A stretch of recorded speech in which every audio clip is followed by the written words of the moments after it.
Covid മഹാമാരി. ഇതിനെക്കാളൊക്കെ ഭീകരമായി നമ്മൾ സ്വയം സൃഷ്ടിക്കുന്ന പ്രതിസന്ധിയാണ് അഴിമതി. പ്രതിസന്ധികൾ അനവധി അതിജീവിച്ചവരാണ് നമ്മൾ. അഴിമതി എന്ന പ്രതിസന്ധിയും നമ്മൾ മറികടക്കേണ്ടതുണ്ട്. Vigilance and anti corruption bureau അവതരിപ്പിക്കുന്ന അഴിമതി വിരുദ്ധ ബോധവൽക്കരണ നാടകം സിവിൽ ഡെത്ത്. കേരള സർക്കാരിന്റെ അഴിമതി വിരുദ്ധ ദൗത്യത്തിന് ചുക്കാൻ പിടിക്കുന്ന ഏറ്റവും നൂതന സംവിധാനങ്ങളുമായി #കറപ്ഷൻ ഫ്രീ കേരള ക്യാമ്പയിനുമായി vigilance and anti corruption bureau ഒരുങ്ങിക്കഴിഞ്ഞു. ഉദ്യോഗസ്ഥരെ ഓർക്കുക, നിങ്ങൾ ശരിയായ മാർഗത്തിലല്ലെങ്കിൽ വിജിലൻസ് നിങ്ങൾക്ക് പുറകെ ഉണ്ട്. PDBയിൽ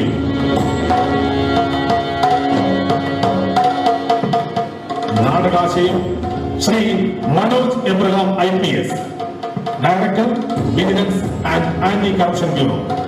നാടകരചന ശ്രീ മുജുബുദി. സംവിധാനം ശ്രീ ഹസീം അമലവിള. നാടകം സിവിൽ ഡെത്ത്.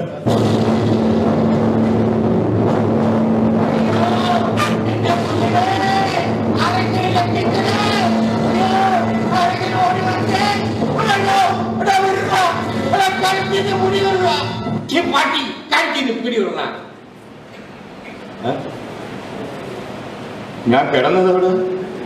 ഇപ്പൊ നിൽക്കുന്നത് എവിടെ? ഓരോ ദിവസവും എന്തൊക്കെയാണ് കാണുകയും കേൾക്കുകയും ചെയ്യുന്നത്. സ്വപ്നം, ദുസ്വപ്നം, വേടിച്ച് വിറച്ചുപോയി. കണ്ണു തുറന്നില്ലായിരുന്നെങ്കിൽ ഇപ്പൊ അവൻ എന്നെ കൊന്നേന്. ഒരു ചൂട് വെള്ളമെങ്കിലും കിട്ടാൻ. എടി മോളെ, എവിടെ? ഒറ്റ എന്നെ ഉറക്കം നീട്ടിട്ടില്ല. പൂത്ത ഉറക്കം. ഇങ്ങനെയാണെങ്കിൽ ഇവിടെ കിടന്ന് ചത്താ പോലും ഒരു ജീവിയെന്ന് അറിയില്ല. വെള്ളം കുടിക്കാൻ എന്താ പച്ചവെള്ളം, പച്ചവെള്ളം.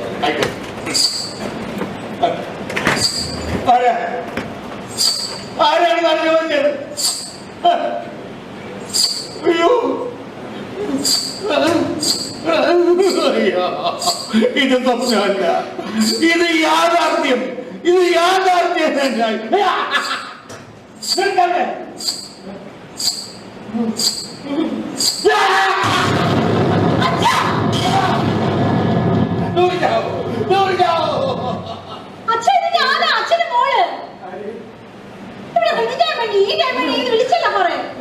മക്കളെ, ഇതെന്തോന്ന് വേഷം? ഞാൻ വിചാരിക്കുമല്ലോ എക്കിയോ വെറുതെ ആയിരിക്കുമെന്ന്. എന്താണ് ഞാൻ ഒന്നാണ് പേടിച്ച് വിറച്ച് നിൽക്കുന്നത്. ഞാൻ അടുക്കളയിൽ നിൽക്കുക. പുറത്ത് കിളികളുടെ ഭയങ്കര ബഹളമാണ്. ചെന്ന് നോക്കിയപ്പോഴേ നമ്മുടെ തോട്ടത്തിലെ കദളിവാഴ പഴുത്ത് നിൽക്കച്ചാ. അതിന് ചുറ്റുമായിരുന്നു ഈ ബഹളം. എന്നിട്ടേ എനിക്ക് കൈ വയ്യാത്തോണ്ട് ഞാൻ വെട്ടിയില്ല. ആ കിഷൻ ചക്കരെ നോക്കിയിട്ട് അവിടെ എങ്ങും കാണാനില്ല. ആ പന്ന ബംഗാളിയാ. എടി, അവിടെ നമുക്കൊരു അത്യാവശ്യത്തിന് നോക്കിയാ അവനെ കിട്ടുമോ? ഞാനൊന്ന് എത്ര ദിവസമായിട്ട് പറയണം നമ്മുടെ പുരയിടത്തിൽ ഒരു കോലം കെട്ടിവെക്കാൻ. എന്ത് കോലം? എടി, ഒരു ഭീകര രൂപം ഉണ്ടാക്കി വെച്ചാൽ കിളികളും വരൂല, കൃഷിയും നശിക്കൂല, ചില കള്ളന്മാരെ പേടിപ്പിക്കുകയും ചെയ്യാം. എന്നൊക്കെ പറഞ്ഞ് ഏറ്റോണ്ട് പോയതാണ്. കരുങ്കെ കുരുങ്കെ. അവ അവിടെ എത്തുമ്പോഴത്തേക്കും വാഴക്കൊലയൊക്കെ ഈ കിളികൾ കൊണ്ടുപോകും. അയ്യോ, എന്റെ മാൾ അങ്ങനെ രസിക്കല്ലേ. അങ്ങനെ വളരെ രസവും തോന്നണമെങ്കിൽ നമ്മുടെ അവറാന്റെ പരേഡമുണ്ട്, അതിലോട്ട് നോക്കി അങ്ങോട്ട് രസിച്ചാൽ മതി. അല്ലാതെ എന്റെ പരേഡത്തിൽ കയറി ഓസിന് ഞണ്ണിക്കൊണ്ട് പോകാമെന്ന് ഒരു കിളികളും വിചാരിക്കേണ്ട നടക്കുകയില്ല. നീ ഇപ്പൊ പറഞ്ഞത് വളരെ കറക്റ്റ്. ഉറങ്ങാൻ കിടന്ന ഒരു കോള കണ്ണ് ഉറക്കം കിട്ടുന്നില്ല. എപ്പോഴും സ്വപ്നം ദുസ്വപ്നം കണ്ടിട്ട് ആ പേടിക്കാൻ കിട്ടാൻ.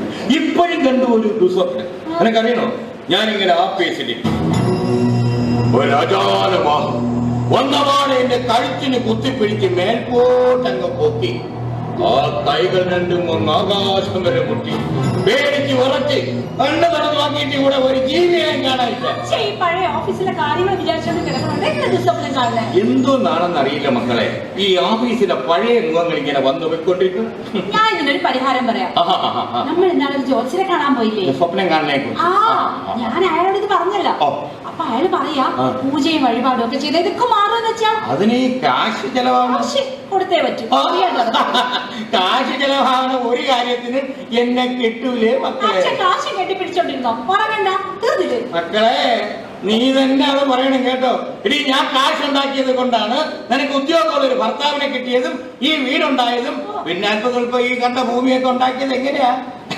ചില്ലറ പൊടി പ്രയോഗങ്ങൾ ചെയ്തിട്ട് തന്നെയാണ്. അതിനെനിക്ക് അന്ന് ധൈര്യം ഉണ്ടായിരുന്നു, അന്തസ്സും ഉണ്ടായിരുന്നു. അന്തസ്സില്ലെങ്കിൽ വേണം ഞാനതൊക്കെ സഹിച്ച് പോയി നായകനോടി വെട്ടോ നിങ്ങളെ എടുത്തു.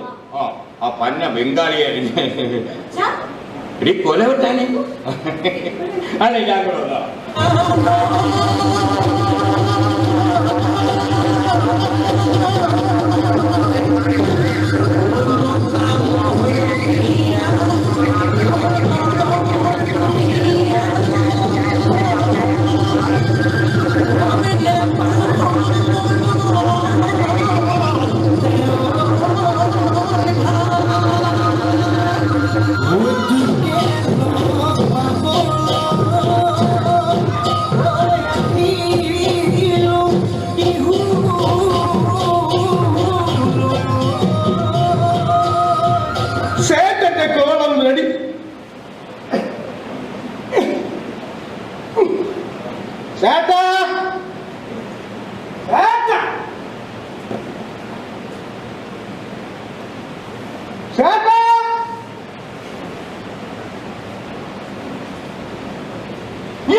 എന്താണ് എന്നെ വിളിച്ചത്? ഒരു നേരം ഇവിടെ അവിടെ നിർത്തരുത്. പറഞ്ഞു വിട് മോളെ, വേറെ തന്നെ ജപ്പാൻ ബംഗാളിയെ കൊണ്ടുതരാം. വേറെ പറഞ്ഞു വിട് പന്ന ബംഗാളി. നീ ഒറ്റ ഒരുത്തിയാണ് നീ പന്ന ബംഗാളിയെ ചീത്തയാക്കുന്നത്. അയ്യോ, നിന്നെ കണ്ടാലേ അറിയണം, ഒരാസാമിയല്ല, ഒന്നൊന്നര ആസാമിയാണ്. എന്തോന്നാടാ ഇത്? എടാ എന്തോന്നാ ഉണ്ടാക്കി വെച്ചിരിക്കണത്? നീ എന്നെ പേടിയാക്കാൻ വേണ്ടി അല്ലടാ ഉണ്ടാക്കിട്ട് വന്നത്? അല്ലേത് ചപ്പിയ മൂക്ക്, ചൈന കണ്ണ്, എന്തോ നാടായത്? അത് ചേട്ടാ, ഇത് നമ്മുടെ നാട്ടിലെ കോളം. ഇത് കണ്ട പേടിക്ക് മൂത്തരവഴികൾ. അയ്യ, മൂത്തരവഴിക്കാൻ ഉണ്ടാക്കി വെച്ചേക്കുന്ന സാധനം. ഇത് ചൈനയിലെ കിളികളെ പേടിപ്പിക്കാനല്ല, മലയാള കിളികളെ പേടിപ്പിക്കണമെങ്കിൽ അതിന് രണ്ട് ഉണ്ട കണ്ണ്, ഒരു മൂക്ക്, പിന്നെ ഇത്രയും നീളത്തിനൊരു നാക്കും പണി. ഇവരെ കൊണ്ട് ഒരു ഉപയോഗമില്ല. പറഞ്ഞു വിടുമക്കളെ. ചേച്ചി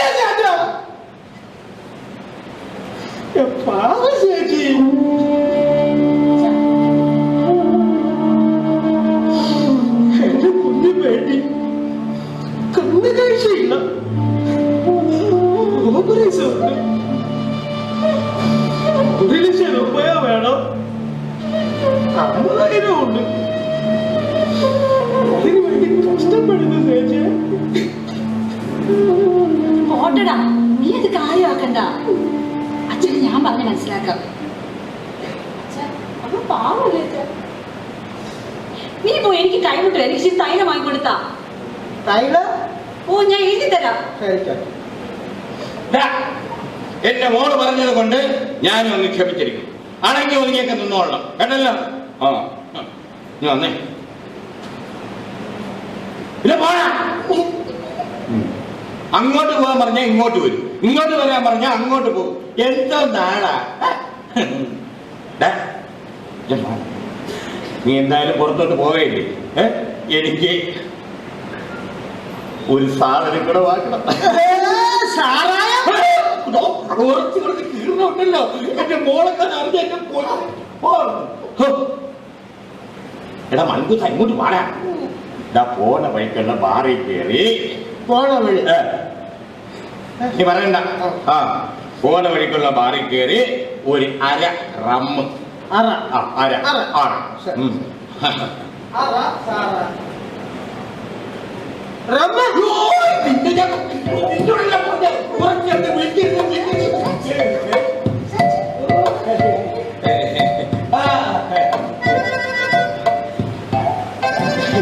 എന്താണ് നീ അച്ഛനായിട്ട് തൈലം വാങ്ങാനുള്ള പൈസ അതിലുണ്ട്, അതിൽ എഴുതിയിട്ടുണ്ട്. ആ തുണ്ട ആ തുണ്ട എഴുതിയിട്ടുണ്ട്. ഇത് കുടിച്ചു.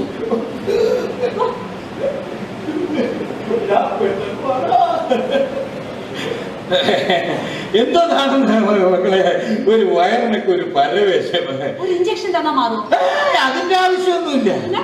ഹോട്ടായിട്ട് എന്തെങ്കിലും കിട്ടിയാൽ മതി. ഹോട്ടായിട്ട് എന്ന് പറഞ്ഞാൽ ഈ കട്ടനായിട്ട് ചൂടായിട്ട് അങ്ങനെ ഓ അങ്ങനെ മലയാളത്തിൽ പറ. ഓ ഓ ഇത്തിരി തേയില കൂട്ടിക്കോളേ. പഞ്ചസാര. അയ്യോ അച്ഛന്റെ ആരോഗ്യം നോക്കണം മോള്. പഴയ കാലത്ത് പണം ഉണ്ടാക്കാൻ വേണ്ടി നെട്ടോട്ടോ ഓടി. എല്ലാവർക്കും വന്നപ്പോഴാ പേടി. ഷുഗർ, പ്രഷർ, കൊണ്ടാലിവിടെ പേടിച്ച് വിറച്ച് നിൽക്കുന്നു. അതിനെ കൊണ്ട് നീ കൂടെ വന്നിട്ട് പേടിപ്പിച്ച എടാ ഒരു ചുട്ടെങ്കിലും അനക്കിക്കൊണ്ട് വന്നൂടായിരുന്നോടാ. അത് ഞാൻ ഇങ്ങോട്ട് കേറി വന്നപ്പോ ഇത്ര ആരെന്തോ സംസാരിച്ചോണ്ട് നിൽക്കല്ലേ. ഓ ഇങ്ങോട്ട് കേറി വന്നപ്പോ അല്ലേ നീ എങ്ങനെയാണ് ഇങ്ങനെ അകത്ത് കയറി? വാതിൽ തുറന്ന് കിടക്കില്ലേ, ചായക്ക് കയറി പോന്ന്. അങ്ങനെ തുറന്ന് കിടന്ന കേറി ഇങ്ങ് പോരൂ. അതിനാണ് ബെല്ല് കേട്ടോ. ബെല്ലേ ബെല്ലേ. ആ വല്ലേ വല്ലേ. മണി മണി മണി മണി ആ മണി മണി. എനിക്കൊരു പൊട്ടനായി പോരും. അത് നിൽക്കുമ്പോ ഞാൻ വിളിക്കും. അപ്പൊ വന്നാ മതി കേട്ടോ. അല്ല ഇത്ര വന്ന സ്ഥിതിക്ക് ഇച്ചു പോരാണെന്ന് അവിടെ ചെന്ന ബെല്ല് പിടിക്കൊണ്ട് നിന്ന് അപ്പൊ ഞാൻ വിളിക്കും.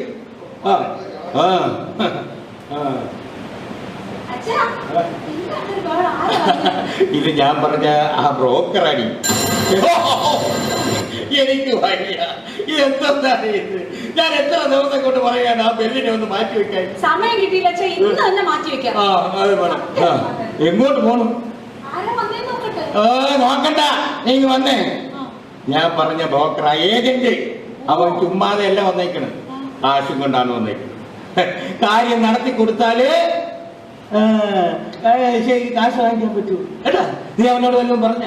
ഞാൻ പറഞ്ഞു. നടക്കൂല എന്ന് നീ നടത്തിക്കണം. നീ പറഞ്ഞു പറഞ്ഞ അവനെ ബോധ്യപ്പെടുത്തണം. എനിക്ക് പറയാനല്ലേ പറ്റുമല്ലോ. ഞാൻ എന്ത് ചെയ്യാനാ? നീ ഒന്നും ചെയ്യണ്ട. നിന്റെ മകൻ വന്ന് വീട്ടിൽ നിൽക്കുമ്പോ നീ താനേ പഠിച്ചോളൂ കേട്ടോ.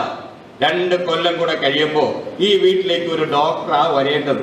അറിയാം നീയാ ഞാൻ ഒരുപാട് ആഗ്രഹിക്കും. അത് നടപ്പിലാക്കിയില്ല.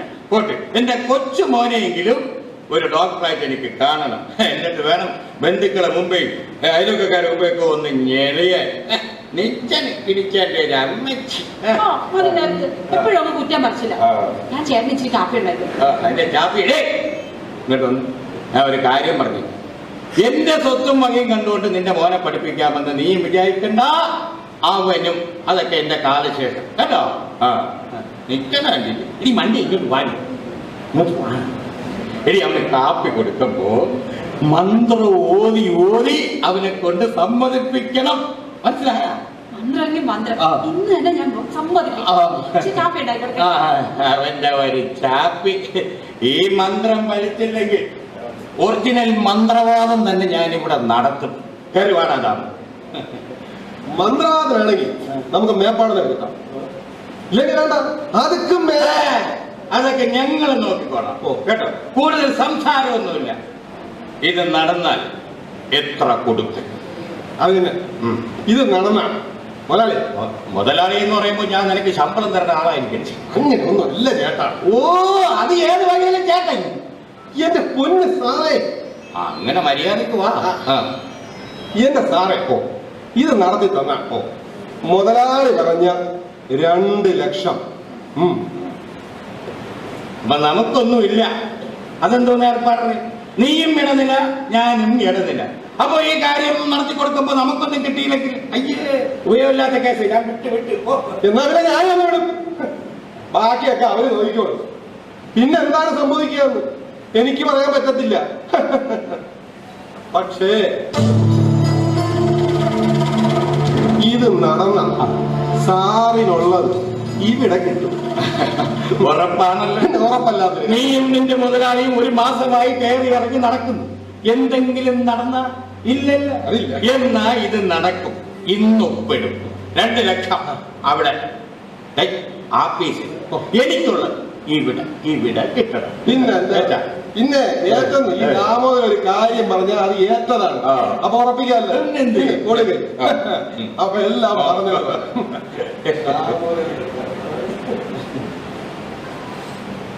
ഓ അച്ഛൻ സംസാരിക്കണേ. അയ്യോ ഞാൻ ഒന്നേന്ന് നീ സംസാരിക്കാനോ? നീ ഒന്നും സംസാരിക്കില്ലേ? അച്ഛനോടൊന്ന് പറഞ്ഞാൽ മതി. എല്ലാ വാർത്ത ശരിയാക്കിയിട്ടുണ്ട്. നീ പറഞ്ഞിട്ടുണ്ടല്ലോ. പിന്നെ ഞാൻ ഒരു തട്ടുകണയും കൊടുക്കാം.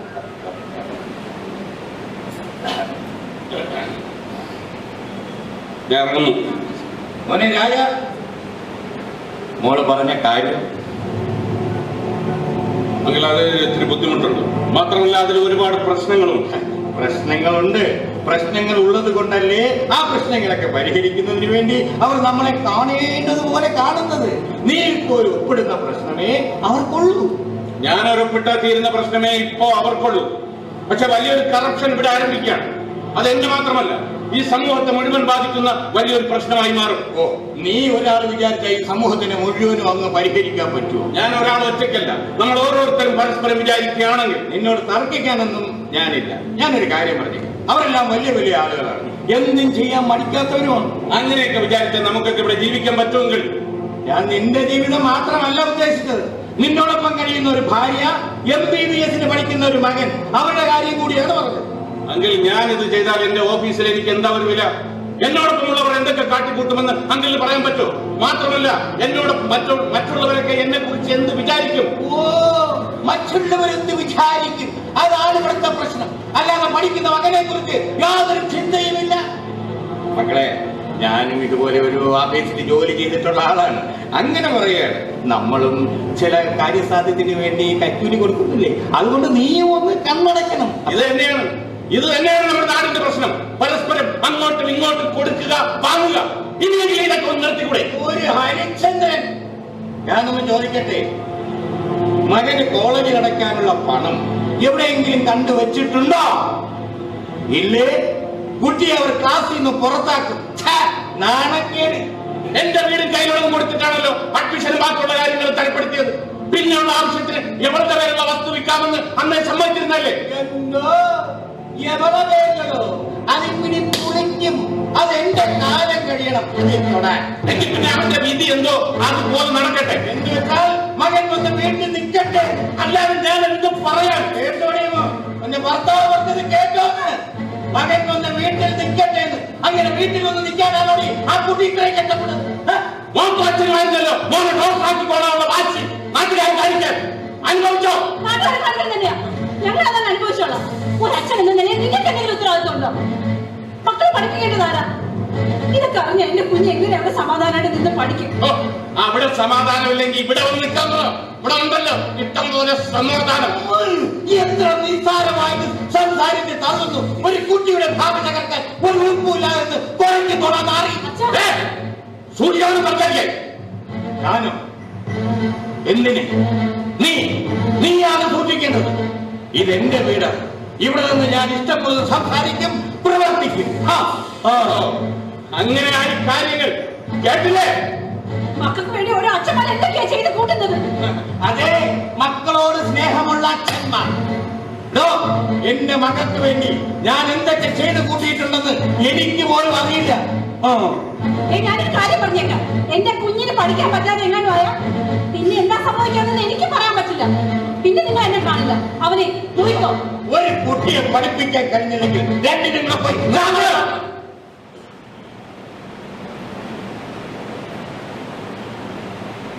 ഞാനിപ്പോ എന്താ ചെയ്യണ്ടേ?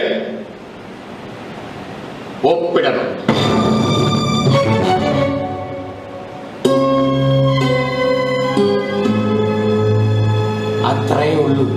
അല്ലാതെ കിടന്ന് ഇങ്ങനെ ചീർന്നവന്മാരെ മുമ്പേക്ക് നമ്മൾ ഇങ്ങനെ താന്നു കൊടുത്താൽ ചെയ്യൂല.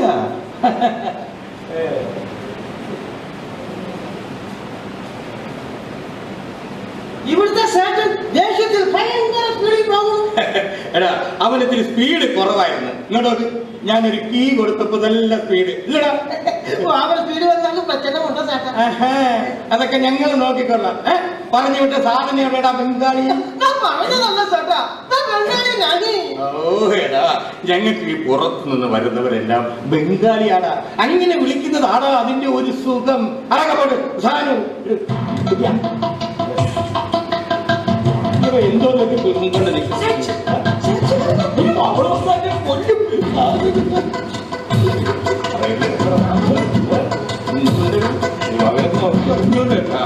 ആ മോളെ തൈലം കൊണ്ടുവന്നിട്ടുണ്ട് കേട്ടാ. ഇച്ചിരി ആവിയും കൂടി ചേർത്ത് അങ്ങ് പിടിച്ചോളൂ. എടാ എന്താ നീ ഒച്ചനായിട്ടൊരു അഡ്ജസ്റ്റ്മെന്റ്? ഒന്നുമില്ല സേട്ടൻ. സത്യം പറ, നീ പുറത്തു വിട്ടുന്ന പച്ച സ്വീറ്റ്സ് വാങ്ങിച്ചോണ്ട് കൊടുത്തല്ലേ? അച്ഛൻ എന്ത് ഷുഗർ അങ്ങനെ അറിയാവോ? കൊല വെട്ടിയാ കൊള കൊള ആ കൊള സാച്ചി കൊള പറഞ്ഞു. സാറ്റ കൊള പറഞ്ഞു. സാറ്റ കൊള പറഞ്ഞു. സാച്ചി തൈല പറഞ്ഞു. സാച്ചി തൈല പറഞ്ഞു. സാറ്റ റാം അമ്മ റാം നിന്നെ കൊണ്ട് ഞാൻ നോക്കോ വെച്ചിട്ടുണ്ട് നിനക്ക്. അയ്യോ എന്റെ വയറേ. എടാ ബംഗാളി, എടാ ബംഗാളി, അയ്യോ എടാ അടിച്ച എന്ന് നമുക്ക് കാണി കളിക്കാം. നിന്നെ ഞാൻ ആനെ കളിപ്പിക്കാമോ? എന്ത് സാധനം വേണ്ടമാണ് നീ എനിക്ക് വാങ്ങിക്കൊടുക്കാം. നീ വാങ്ങി ഇത് ഇത് തൈല ഇത് കുടിച്ചാൽ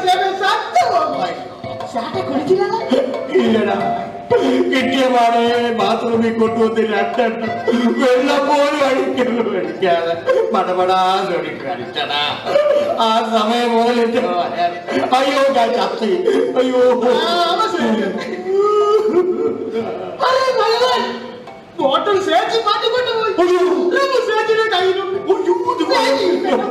ഭഗവാനെ ചതിച്ച ഇനി അത് അവളക്കാതെ എടുത്ത് എടി മോളെ, എടി രമണി, മക്കളെ ഇവൻ കൊണ്ടുവന്ന തൈലം ഒന്ന് ചെയ്തു മക്കളെ. ആശ്വാസമായി ഭഗവാനെ. മക്കളെ പെട്ടെന്ന് ചെത്തുന്നു മക്കളെ. ഇവന്റെ കഴുത്തൊളുക്കി കിടക്കും. അന്നി പോയി പണി ചെയ്തു. തൈലം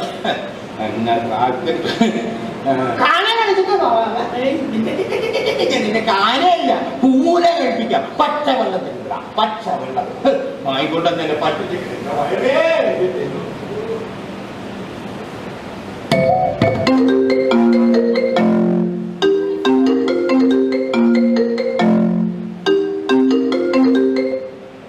ഹലോ സുജ, നീ എവിടെയാണ്? ആ ടിവിയിലോ? ഇവിടെ ടി വി വെച്ചിട്ടില്ലടാ. ആ ന്യൂസിലല്ലേ? ശരി, കണ്ടിട്ട് ഞാൻ തിരിച്ചു വിളിക്കാം. ആ ഓക്കെ. ആ വല്ല പുതിയ സാരി വാങ്ങിച്ചോളൂ.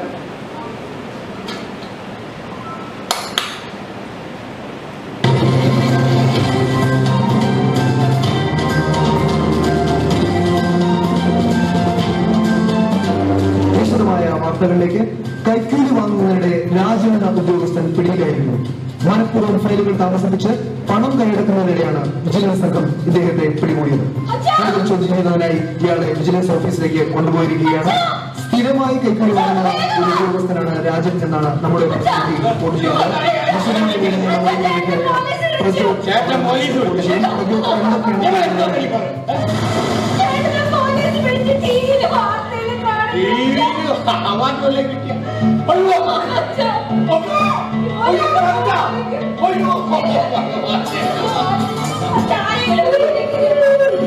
ഞാൻ കൂടി പറഞ്ഞിട്ടാണല്ലോ എന്റെ കുട്ടി അത് ചെയ്യുന്നത്. അയ്യോ ഇനിയിപ്പോ ഞാൻ എന്ത് ചെയ്യുക? ഒരു പ്രശ്നം ഉണ്ടായ അതിന് പരിഹാരം അതിനാണ് ഇവിടെ കോടതി വക്കീലന്മാരൊക്കെ ഉള്ളത്. നീ പേടിക്കണ്ട, എന്റെ ഫോൺ എടുത്തിട്ട് ഞാൻ വിളിക്കാം.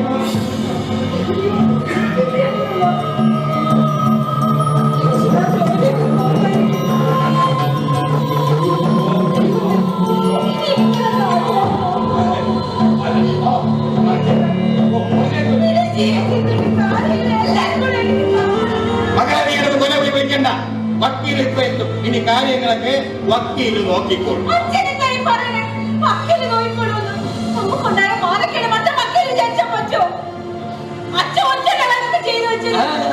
ഇനിയിപ്പോ എല്ലാം കൂടി എന്റെ മോളിലോട്ട് കയറിക്കോ. അവന് കാശ് വാങ്ങിക്കാൻ അറിഞ്ഞൂടാ. എത്ര നിസ്സാരമായിട്ട് കൈകാര്യം ചെയ്യേണ്ട കേസാണെന്ന് അറിയാം. ഇനി ജീവിച്ചിരുന്നിട്ട് കാര്യമില്ല. നീ ജീവിച്ചിരിക്കണ്ട, പോയി മരിക്കോ.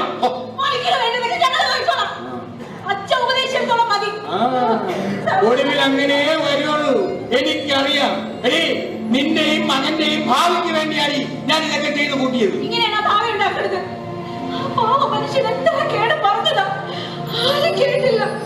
ഒടുവിൽ ഞാനും കൂടെ ചേർന്ന് ജയിലിൽ കയറ്റിയിട്ട് ഇനി എങ്ങനെ ഇവിടെ ജീവിക്കുന്നേ? നീ ഒന്ന് സമാധാനിക്ക്. ഇവിടെ ആരും ജയിലിൽ കയറാൻ വരില്ല. ഒരു ജാമ്യം എടുക്കുന്ന കേസേ ഉള്ളൂ. അത് വക്കീല് നോക്കും. നീ അവിടെ പോയി. അവനെ പുറകെ കോടതി കയറി ഇറങ്ങാൻ ആരച്ഛാ ഉള്ളത്? ഞങ്ങളുടെ കയ്യിലാണെങ്കിൽ 5 പൈസ ഇല്ല അച്ഛാ. ഇതൊക്കെ അറിയണം, അല്ലാതെ ചുമ്മാ കാര്യങ്ങൾ നടക്കൂ. വക്കീലെത്തി, നീ അവിടെ പോയി കാര്യത്തിൽ പിടിക്കൊന്നും വേണ്ട. അവിടെ ചെന്നേക്ക് കയറി വരണം. വക്കീലേ വരണം.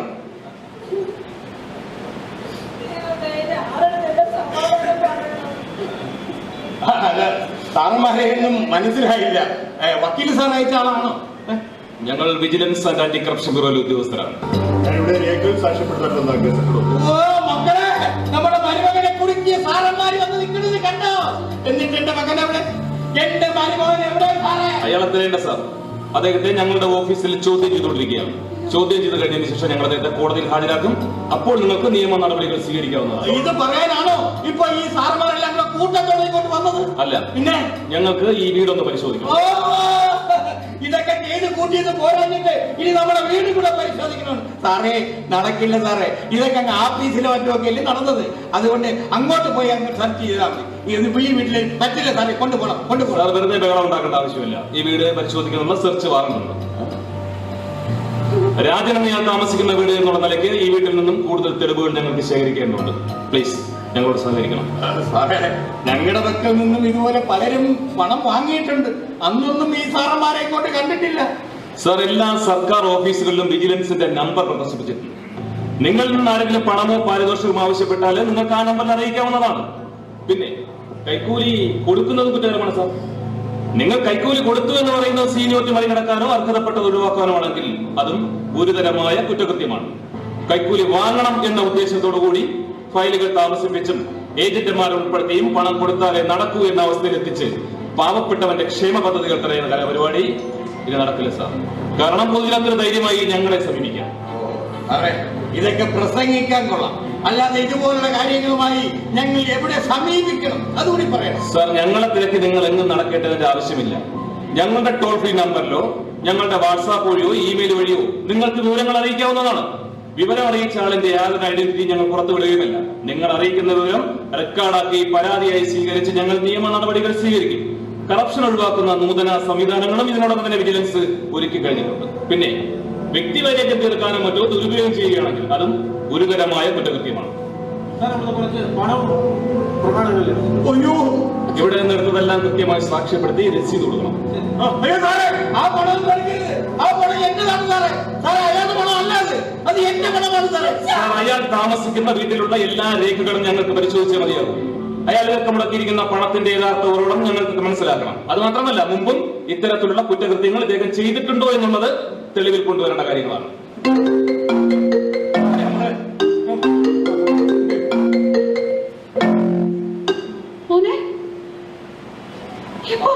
കോളേജിലോ?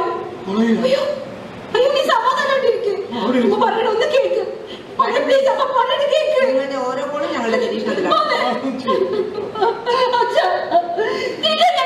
കോളേജിലേക്ക് പോയല്ലേ മാഡം, മാഡത്തിന്റെ മകന്റെ കോളേജിലേക്ക് പോയിരിക്കുന്നത് വിജിലൻസിന്റെ മറ്റൊരു സംഘമാണ്. നിങ്ങളുടെ മകന്റെ കോളേജിൽ നിങ്ങൾ അഡ്മിഷൻ ഉൾപ്പെടെ മുടക്കിയ തുകയുടെ യഥാർത്ഥ ഉറവിടം ഞങ്ങൾക്ക് കണ്ടെത്തേണ്ടതുണ്ട്. എന്റെ മോന് കോളേജിൽ നിൽക്കാൻ പറ്റുന്നില്ല. കുട്ടികളും ടീച്ചർമാരും മറ്റുള്ളവരും ഒരു കാഴ്ച വസ്തുവിനെ അവിടെ പോയി കാണാൻ വന്നുകൊണ്ടിരിക്കുന്നു. ഈ സമൂഹത്തിന്റെ മുന്നിൽ ഒരു പരിഹാസം മാത്രമായി ജീവിക്കാൻ പറ്റുമെന്ന എന്റെ കുഞ്ഞിപ്പോ പറഞ്ഞത്. എന്റെ കാര്യം പറഞ്ഞേക്കാം, എന്റെ കുഞ്ഞിനെ പഠിക്കാൻ പറ്റുന്നില്ല. മാഡം, തെറ്റ് ചെയ്ത നിങ്ങളാണ്. ഞങ്ങളത് തിരുത്തുന്നു എന്ന് മാത്രം. ഈ ക്യാൻസർ പടരാതിരിക്കാൻ. എന്റെ മരുമകൻ നിരപരാധിയാണ് സാർ. ആദ്യമായിട്ടാണ് ഇങ്ങനെ ഒരു അബദ്ധത്തിൽ ചെന്നപ്പെടുന്നത്. എന്നെ രക്ഷിക്കണം സാർ. സാർ, ആദ്യമായിട്ടാണെങ്കിലും അവസാനമായിട്ടാണെങ്കിലും 1 രൂപയാണെങ്കിലും 1 കോടി രൂപയാണെങ്കിലും കറപ്ഷൻ തന്നെയാണ് സാർ. ഇതിനൊക്കെ ഒന്ന് രക്ഷ നേടുന്നതിന് വേണ്ടി ഞാനിപ്പോ എന്താ ചെയ്യേണ്ടത് സാർ? എത്ര രൂപ വേണം? എത്ര ലക്ഷങ്ങൾ സാർ ഞാൻ മുടക്കാം? എന്റെ കുടുംബത്തെ രക്ഷിക്കണം സാർ. എന്റെ കുടുംബത്തെ രക്ഷിക്കണം. ഈ ഒരൊറ്റ കാര്യം മതി നിങ്ങൾക്കെതിരെ നിയമ നടപടികൾ സ്വീകരിക്കാൻ.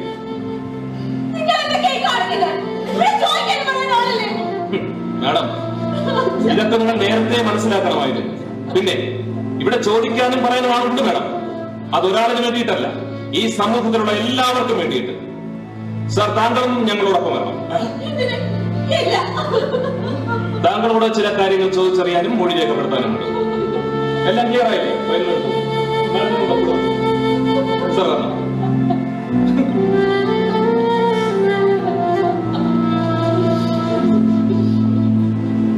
ഓരോ കൈക്കൂലി കേസും പിറക്കുന്നത് എങ്ങനെയാണെന്ന് നിങ്ങൾക്കറിയാമോ? അയാൾ വർഷങ്ങളായി കൈക്കൂലി വാങ്ങുന്നില്ലേ? ഇയാൾ വാങ്ങുന്നില്ലേ? ഇതുവരെ പിടിക്കപ്പെട്ടിട്ടില്ലല്ലോ. പിന്നെന്താ എനിക്ക് വാങ്ങിയാൽ 1 or 2 തവണ പിടിക്കപ്പെട്ടില്ലെങ്കിൽ വീണ്ടും തെറ്റുകൾ ആവർത്തിക്കുന്നു. നമ്മൾ മനസ്സിലാക്കേണ്ട ഒരു കാര്യം, ഈ ഡിജിറ്റൽ യുഗത്തിൽ നമ്മൾ ചെയ്യുന്ന എല്ലാ കാര്യങ്ങൾക്കും തെളിവുകളുണ്ട്. നിങ്ങൾക്കറിയാമോ, സാധാരണ കേസുകളിൽ ക്രൈം നടന്നിട്ടാണ് FIR തയ്യാറാക്കുന്നതെങ്കിൽ കൈക്കൂലി കേസിൽ FIR തയ്യാറാക്കി കൈക്കൂലി വാങ്ങുന്ന ഉദ്യോഗസ്ഥന് നൽകുവാനുള്ള കറൻസി നോട്ടുകളുടെ സീരിയൽ നമ്പർ ഉൾപ്പെടെ സാക്ഷ്യപ്പെടുത്തി കോടതിയിലേക്ക് അയച്ചിട്ടാണ് ഓരോ വിജിലൻസ് ഉദ്യോഗസ്ഥരും കൈക്കൂലിക്കാരായ ഉദ്യോഗസ്ഥരെ പിടിക്കുവാനായിട്ട് പോകുന്നത്. അത്രയ്ക്ക് സൂക്ഷ്മമായിട്ടാണ് സർക്കാർ വിജിലൻസ് ഒക്കെ ഇക്കാര്യത്തിൽ ഇടപെടുന്നത്. ഒരാൾ അറസ്റ്റിലായാൽ അത് സിവിൽ ഡെത്താണ്. ആൾ ജീവിച്ചിരിപ്പുണ്ട്, എന്നാൽ ഇനിയുള്ള കാലം മരണത്തിന് തുല്യമാണ്. അയാളുടെ വീട്ടിൽ, മക്കളുടെ സ്കൂളിൽ, ബന്ധുക്കളുടെ വീടുകളിൽ തുടങ്ങി അയാളുമായി ബന്ധപ്പെട്ട എല്ലാ സ്ഥലങ്ങളിലും വിജിലൻസ് എത്തും. ജാമ്യം പോലും കിട്ടിയെന്ന് വരില്ല. അയാളുടെ പേരും വാർത്തയും പത്രങ്ങളിലും സമൂഹ മാധ്യമങ്ങളിലും നിറയും. ഇനിയുള്ള കാലം അയാൾക്ക് സമൂഹത്തിന് മുന്നിൽ അന്തസ്സായി ആത്മാഭിമാനത്തോടെ തലയുയർത്തി നിൽക്കാൻ കഴിയുമോ? സ്വന്തം കുടുംബത്തിന്റെ മുമ്പിൽ പോലും പരിഹാസ കഥാപാത്രമായി നിൽക്കേണ്ടി വരുന്നു. ചിന്തിച്ചു നോക്കൂ, തുച്ഛമായ നേട്ടത്തിന് വേണ്ടി സമൂഹത്തിൽ നമുക്കുള്ള ഉന്നതമായ പദവിയും അന്തസ്സും അഭിമാനവും എല്ലാം എന്നേക്ക് വേണ്ടി നശിപ്പിക്കണം. അതോ കിട്ടുന്ന ശമ്പളത്തിന് അന്തസ്സോടെ, അഭിമാനത്തോടെ, സമാധാനത്തോടെ ജീവിക്കണമെന്നും? ഇനി നിങ്ങളോട് ആരെങ്കിലും കൈക്കൂലി ആവശ്യപ്പെട്ടാൽ 1064 എന്ന നമ്പറിലോ 85 92 900 900 എന്ന ടോൾ ഫ്രീ നമ്പറിലോ വിളിച്ച് നിങ്ങളുടെ പരാതി അറിയിക്കാം. മാത്രമല്ല 94 47 78910 എന്ന വാട്സ്ആപ്പ് നമ്പറിലോ vig.vacb@kerala.gov.in എന്ന ഇമെയിൽ വിലാസത്തിലും വിജിലൻസിൽ പരാതികൾ സമർപ്പിക്കാവുന്നതാണ്. നിരവധി കൈക്കൂലി കേസുകളെ കുറിച്ച് നിരന്തരം നിങ്ങളൊക്കെ പത്രങ്ങളിൽ വായിക്കാറില്ലേ? തുടർന്നുള്ള അവരുടെ കുടുംബത്തിന്റെ അവസ്ഥ എന്നായി തീരുമെന്ന് നിങ്ങൾ ചിന്തിച്ചിട്ടുണ്ടോ?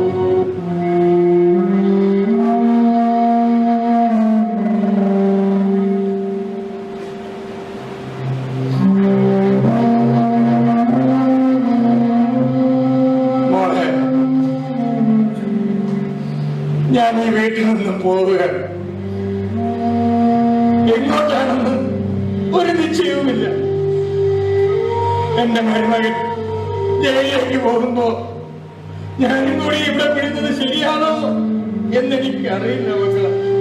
പക്ഷെ നാട്ടുകാരുടെ അവജ്ഞ, പരിഹാസം, കുത്തുവാക്ക്, കളിവാക്ക്, അയ്യോ സഹിക്കാൻ കഴിയുന്നില്ല മക്കളെ. സ്വത്തുക്കളെല്ലാം ഞാൻ നിന്റെ പേരിലേക്ക് മാറ്റിയിട്ടുണ്ട്. നമ്മുടെ കൊച്ചുമോനെ തുറന്ന് പഠിക്കാൻ അയക്കണം. അവർ നന്നായി പഠിക്കട്ടെ. നമ്മളുണ്ടാക്കിയ കളങ്കം അവരിലൂടെ മാത്രമേ മാറ്റാൻ കഴിയൂ. അവനെ സമൂഹത്തിന് ഒരു മാതൃകയാക്കി നീ വളർത്തണം.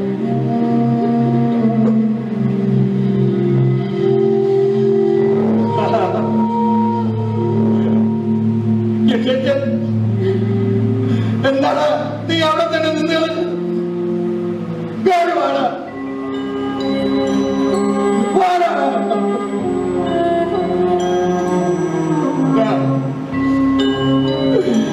ഞാൻ നിന്നെ ഒത്തിരി ശകാരിച്ചിട്ടുണ്ട്, വിഷമിപ്പിച്ചിട്ടുണ്ട്. നീ അതെല്ലാം മറക്കണം കേട്ടോ. അത് സാരമില്ല ചേട്ടാ, അത് സാരമില്ല. ഇവിടുത്തെ പ്രശ്നങ്ങളെല്ലാം അറിയില്ല. പൈസ തിരിച്ചെടുത്താൽ തീരുന്ന പ്രശ്നമുണ്ട്. കുറച്ച് പൈസ എന്റെ കയ്യിൽ ഞാൻ എടുത്തു വേണം. അങ്ങനെ നീ പറയുമ്പോൾ നിസ്സാരമായിട്ട് തീർക്കാവുന്ന പ്രശ്നങ്ങളല്ലടായി. എങ്കിലും നീ കാട്ടിയ സ്നേഹമുണ്ടല്ലോ, അതിന് എങ്ങനെ നന്ദി പറയണമെന്ന് എനിക്കറിയില്ലടാ. നിന്റെ കുഞ്ഞിന്റെ കാഴ്ച തിരികെ കിട്ടാൻ ഞാനും പ്രാർത്ഥിക്കാമടാ. അയ്യോ ചേട്ടാ, ചേട്ടാ വിശ്വസിക്കുന്നു.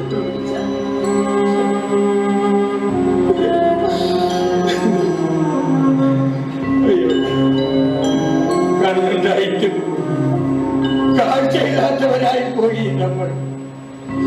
കൈക്കൂലി വാങ്ങുന്നത് ഭിക്ഷ തണ്ടുന്നതിനേക്കാൾ അന്തസ്സില്ലാത്ത പണിയാണെന്ന് തിരിച്ചറിയാൻ എന്റെ മരുമകൻ ജയിലിൽ പോകുന്നത് വരെ ഞാൻ കാത്തിരിക്കേണ്ടി വന്നു. മക്കളെ, സ്വപ്നങ്ങൾ ദുസ്വപ്നങ്ങൾ ഉറങ്ങുന്ന ഈ വീട്ടിൽ ഇനി എനിക്ക് വയ്യ മക്കളെ. ഞാൻ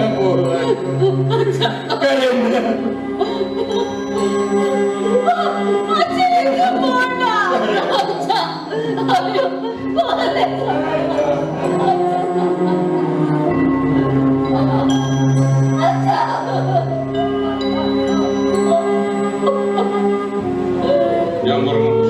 ഞാൻ പൊക്കോട്ടെ. എന്താ പറയേണ്ടത്? മോനോട് എന്തെങ്കിലും ഒന്ന് സംസാരിച്ചൂടെ? ഈ പോകുന്ന ദിവസമെങ്കിലും ഞാൻ എന്താ അവനോട് പറയേണ്ടത്? ഒരു കുറ്റവാളിയായി തലകുനിച്ചു നിന്നുകൊണ്ടാണോ ഒരച്ഛൻ മകനെ ഉപദേശിക്കേണ്ടത്? അതിനേക്കാൾ നല്ലത് ആരോടും യാത്ര പറയുന്നില്ല. എന്തൊരു ദുർവിധിയാണിത്! ഭർത്താവിന് ജയിലിലേക്ക് അയക്കേണ്ടി വരുന്ന ഭാഗ്യദോഷിയാണ് ഞാൻ. ചങ്ക് പെടഞ്ഞു നുറുക്കുക. അച്ഛനും പോയി, ഇപ്പൊ ഇതാ നിങ്ങളും. ഒരു മോനുള്ളത് ഒരക്ഷരം പിന്നീട് എത്ര നാളായി? അതിപ്പോ മാത്രമല്ലല്ലോ, കുറച്ച് ദിവസങ്ങളായി ഇവിടെ ആരും പരസ്പരം സംസാരിക്കാറേ ഇല്ലല്ലോ. കുറ്റബോധം നടക്കെടുപ്പേര് ഞാനും ഇനി ഇവിടെ നിൽക്കുന്നില്ല. ഞാനും പോവാ എങ്ങോട്ടേക്കെങ്കിലും. എവിടേക്ക്? ഈ മോനെ തിരിച്ചറിയാത്ത ഏതെങ്കിലും ഒരിടത്തേക്ക്. നിങ്ങൾ ജയിലിൽ നിന്ന് വരുന്നത് വരെ ഞങ്ങൾ കാത്തിരിക്കും. എവിടെ? അമ്മാവനോടൊപ്പം നീ കൂടെ നിർബന്ധിച്ചില്ലായിരുന്നെങ്കിൽ ഇങ്ങനെ ഒന്നും സംഭവിക്കില്ലായിരുന്നു. എന്നോട് ക്ഷമിക്കേണ്ട. ചെറുപ്പം മുതല് അച്ഛൻ കൈക്കൂലി വാങ്ങുന്നത് കണ്ട് ശീലിച്ചായിരിക്കും. അതിലൊരു കുറ്റബോധം തോന്നിയിരുന്നില്ല. ഇപ്പോഴാണ് ഞാൻ അതൊക്കെ തിരിച്ചറിഞ്ഞത്. അച്ഛനെ പൊക്കിഷൻ ചെന്നിനോട് പറയുമായിരുന്നു, കൈക്കൂലി വാങ്ങുന്നത് ഭിക്ഷ തണ്ടുന്നതിനേക്കാൾ അന്തസ്സില്ലാത്ത പ്രവൃത്തിയാണ്. അമ്മാവനെപ്പോഴെങ്കിലും ആ തിരിച്ചറിവുണ്ടായല്ലോ. രമണി, നമുക്ക് അർഹതയില്ലാത്തതിനെ നമ്മൾ ഉപേക്ഷിച്ചില്ലെങ്കിൽ അത് നമ്മളെ ഉപേക്ഷിക്കും. എനിക്കിനൊരാഗ്രഹം മാത്രമേ ബാക്കിയുള്ളൂ. ഈ പാപക്കറകളൊക്കെ കഴിയിക്കളഞ്ഞ് എന്നെങ്കിലും ഈ ലോകത്തോടെ എനിക്ക് വിളിച്ചു പറയണം, ഞാൻ കളങ്കമില്ലാത്തവരാണെന്ന്. ഇതിൽ പെട്ടുപോയവരാണ്. അല്പലാഭത്തിനു വേണ്ടി അത്യാഗ്രഹത്തോടെ പോകുമ്പോൾ നമുക്ക് വീണ്ടും വീണ്ടും ചിന്തിക്കാം. രാജന്റെ കുടുംബം പോലെ അനേകം കുടുംബം ചിഹ്നം ജീവച്ഛവമായി സിവിലിനെത്താൻ നമുക്ക് ചുറ്റും ആരോരും അറിയാതെ ആത്മഹത്യകളിൽ കണ്ട് ജീവിക്കുന്നുണ്ട്. നമുക്ക് ഈ ദുരിതം അവസാനിപ്പിക്കാം. മതി അഴിമതി, അഭിമാനത്തോടെ ജീവിക്കാം.